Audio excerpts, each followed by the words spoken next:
No dia seguinte, eu tive uma disfunção orgânica. Para efeito científico é importante a gente falar, né, sobre isso. Eu fui 5 vezes no banheiro, com uma desinteria muito grande. E eu sou nutricionista, eu sei como que é, né? Então eu achei estranho. Porque foi num período de 3 horas, eu fui 5 vezes no banheiro, isso é uma quantidade muito grande, eu acredito, né, que seja uma desintoxicação que eles fizeram, ou uma alteração, ou atualização de DNA. Eu pesquisei também, eles falam que isso acontece quando há um alinhamento dos chakras, né, alguma coisa energética. Tem pessoas que falam que pode ter sido da radiação, do nervosismo, eu creio que não, porque senão teria acontecido na hora, né, do contato e não no dia seguinte. Começou às 9 horas, foi até meio-dia, que foi o horário que meu marido chegou para me buscar, né, para me trazer aqui para casa, para o interior. Então, é muita coisa, né? Eu procuro lembrar de tudo para contar todos os detalhes. É por isso que eu escrevi o livro com todos os detalhes para não perder nada, para que as pessoas soubessem e para deixar registrado isso para mais pessoas, né? E depois ele foi, assim, indo pro quarto da minha irmã, pro lado de fora. E aí, nesse momento, eu voltei em mim. Aí, quando eu voltei em mim, eu lembrei de chamar minha irmã e meu cunhado que estavam no quarto. Aí eu fui até o quarto, bati na porta, falei para eles, né? Minha voz não saía. Eu tava branca, suando frio. E aí eles perguntaram se eu tava passando mal. Eu falei que não, que eles não iam acreditar em mim. Aí eles voltaram a perguntar, eu falei, olha, tem um OVNI na janela, e aconteceram muitas coisas, eu tô nervosa. E aí eles acharam que eu tava sonhando, que eu tava tendo pesadelo. Eu falei que não. Eu mostrei que eu tinha filmado, né? Eles acharam assim muito surreal, muito bizarro, né? Pra ser uma coisa assim tão forte. E aí eles olharam no celular e não conseguiram ver no dia. Só no dia seguinte que eles conseguiram ver as minhas filmagens. Tudo acontece por um motivo que a gente desconhece, né?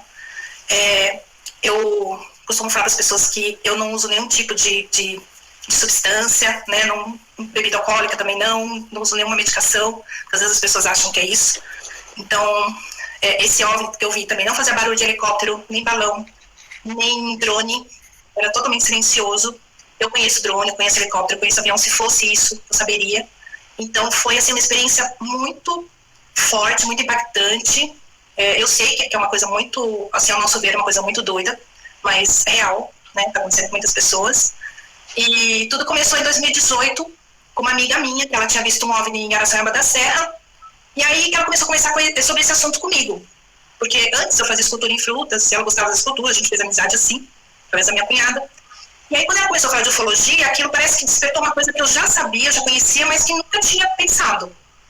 E aí quando eu via as filmagens dela, eu comecei a me interessar por esse assunto. E talvez isso tenha atraído, né? Ou estava programado para acontecer, que a doutora Gilda Moura fala, né? Que eles programam tudo antes, eles planejam tudo antes, como que vai ser, o dia que vai ser. Eles criam, né, já o cenário próprio para que aconteça. Então ela me ajudou muito. Depois que aconteceu isso, no dia seguinte, eu procurei ajuda na internet, aí encontrei a doutora Gilda, que me ajudou a entender, compreender melhor. Eu fui no 4º encontro de Contatado de São Paulo. O auditório estava repleto de pessoas também que tinham passado experiências diferentes, né? Fui lá no palco, contei meu relato. E no começo eu lembrava só do OVNI, eu não lembrava da água viva e nem do povo. Aí depois, fazendo as regressões, durante a semana vinham os insights, vinham-se as memórias. Aí que eu fui lembrar do povo, porque estava assim totalmente bloqueado em mim, porque talvez eu não tivesse coragem de contar, com receio da reação das pessoas, né? Porque é um ser muito diferente do que as pessoas costumam ver. Geralmente as pessoas veem greys, né? Veem outros seres. Dificilmente alguém fala de um ser parecido com um povo, uma água viva. Então pode ser que eu tenha bloqueado isso dentro de mim. E depois, com as sessões de regressão e hipnose, que eu fiz também com a doutora Mônica Borini, fiz com a doutora Regina Márcia, fiz com a Dayana Leite. Então, me ajudou muito. Mais essas sessões de visão remota também da Stargate Brasil, né? O instrutor Jay me ajudou muito com as visualizadoras. A Priscilla Spencer também viu muitas coisas, desenhou na sessão de 2 anos atrás. E a Laura Flemiga também é uma escritora que me ajudou muito a escrever o livro. Tem várias pessoas aí envolvidas que depois eu gostaria até de ler as pessoas para agradecer, né? Todas as pessoas que me ajudaram nesse tempo todo. E é isso, Felipe. Francisco, se vocês quiserem comentar alguma coisa. A Mónica Borina, a doutora Mónica Borina, é uma grande amiga também aqui do canal, já passou por cá, assim como a doutora Gilda Moura. Também já tivemos o privilégio de poder entrevistar.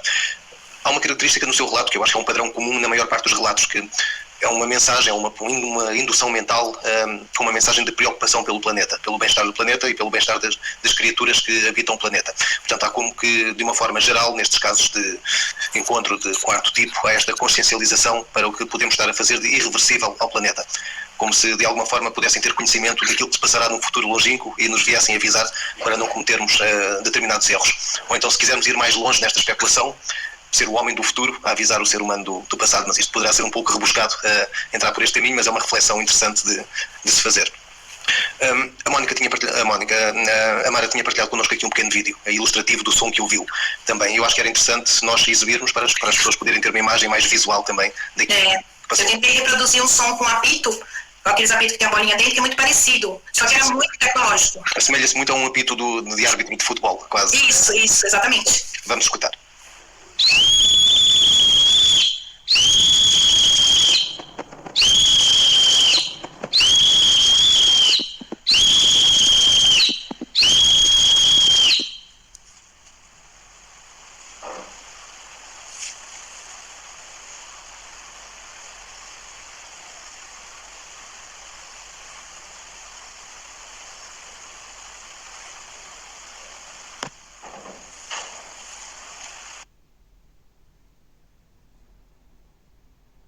Muito bem, tentámos resumir aqui em 50 segundos toda uma experiência que a Mara nos relata. Mara, a Mara falou-nos há pouco que esta experiência traduziu-se numa enorme mudança em si. O que é que a Mara mais nota que tenha mudado em si e o que é que as outras pessoas também realçam que mais tenha mudado em si? Várias coisas, né? Dentre elas, falar sobre esse assunto o tempo todo, né? Sobre ufologia, pesquisar, estudar vídeos, procurar por respostas. As pessoas perceberam que eu comecei a falar muito mais nesse assunto, né, do que outros. Eu até tive que fazer um pouco mais de equilibrar essa parte, né, saber lidar com isso, né, porque não é fácil a gente passar por uma experiência dessas e a cabeça da gente fica assim, imagine, né, a cabeça da gente como que fica, é uma coisa muito séria, né, e as pessoas, principalmente a minha família, mudou muito a minha diferença, amigos também perceberam que eu mudei. Mudou também alguns hábitos de não ver mais televisão, de não escutar alguns tipos de música, de se interessar por pedras, cristais, de se interessar por coisas místicas, esoterismo, estudar mais sobre budismo, hinduísmo, procurar buscar por respostas, né? E também mudou assim, a parte da economia de água. Eu fiquei assim, muito preocupada com essa parte, falo para todas as pessoas tomarem cuidado. Eu e meu marido, a gente até fez um mecanismo de aproveitamento de água da chuva, né, lá na horta que a gente tem aqui do lado, que aproveita a água da chuva, vai para uma caixa d'água fechada, molhar a horta, e a gente divulgou também esse vídeo explicando para as pessoas como fazer isso, aproveitar a água da chuva, toda a água a gente precisa aproveitar. Mudou também a reciclagem do lixo, a gente começou a reciclar tudo, desde pilhas, colocar embalagens de galões de água, também economizar toda essa parte, aproveitamento total, né, do lixo, reciclar o máximo possível, essa conscientização muito importante, que mudou também na minha vida. Meus sonhos, projeções astrais também se tornaram mais lúcidos. Eu tenho muita mediunidade, mas eu não sabia que eu tinha. Até então eu achava que era normal as coisas que vinham nos sonhos à noite. E comecei a receber assim, muitas mensagens durante a noite, alguns sonhos premonitórios de coisas que aconteceram. Várias coisas, assim, eu comecei a perceber, né, que eu tinha essa mediunidade e comecei a lembrar de coisas na infância também, que a minha irmã conta que viu uma nave sair de trás da montanha. Ela viu as luzes coloridas quando a gente era criança, viajando para Santa Catarina. A gente dormiu no posto de gasolina com meu pai, que estava viajando. E ela contava sempre essa história, a gente foi lembrando, né? A minha mãe também chegou a ver uma nave da janela do prédio que a gente morava em Santo André também. Então, eles explicam que isso passa de geração para geração, de avós para pais, depois para filhos, netos. A doutora Gilda explica também que pode ser uma ancestralidade também. Eu também tenho descendência indígena, meu avô era filho de Índia, né? Então a doutora Gilda fala que isso também é uma característica dos contatados, o sangue O positivo que eu tenho, que ela fala que um dos mais contatados é o A positivo, depois o O positivo, que é o meu sangue também, pode ser isso. E outras coisas também, né? A gente pensa em família estelar, em várias coisas, que nem na visão remota, eles estavam fazendo sobre um planeta séries, e aí veio o meu caso durante a sessão de visão remota, então pode ser que tenha a ver com esse planeta Ceres, né? E nas regressões veio o planeta Sirius, veio também a baleia, a beluga, né, na regressão, veio insetoides também, numa segunda regressão que eu fiz com a doutora Regina Márcia, que eram 3 frases, vinham vindo, e o do meio tirou o capuz, era um insetoide, e era o alienígena que eu mais tinha medo, insetoide, eu não sabia que existia, né? Era muito diferente para mim, mas as regressões foram tranquilas, embora uma experiência assim muito, muito forte, né? Muito interessante. A Mara estava num prédio bastante alto, pelo que consegui perceber, e o objeto que a Mara viu teria um género de apêndice que a Mara não sabe se chegaria até ao chão ou não, mas seria um